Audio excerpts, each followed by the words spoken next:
So there's a mirror, and this is the bathroom. Oh, well, that's the bedroom. Towel and shower room for your laundry.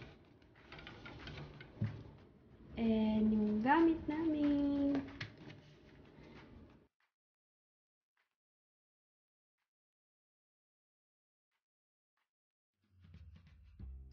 Coffee.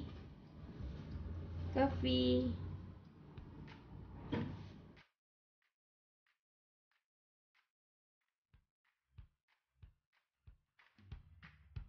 Hi guys! So, we're here in Holiday Inn Express. Itong Holiday Inn Express na to, sobrang lapit niya sa NAIA Terminal 3. I think 4,000 to 5,000 per night dito sa kwarto na to. Pang 2 tao to guys. Free buffet breakfast na siya. Yung buffet nila guys is pang American breakfast talaga.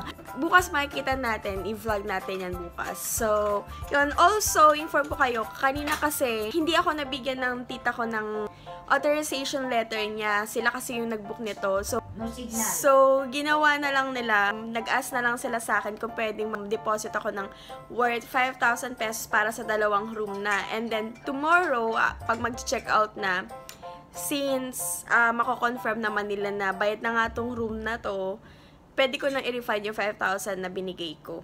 So, yun, okay naman.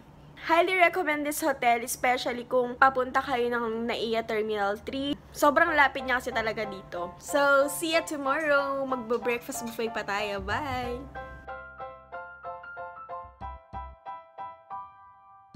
Ito ang tatak ng Pilipinas yung jacket mo, sis.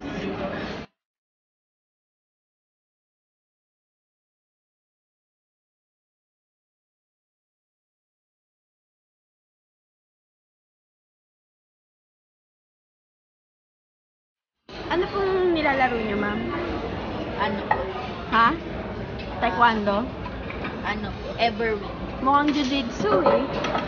Everwing po.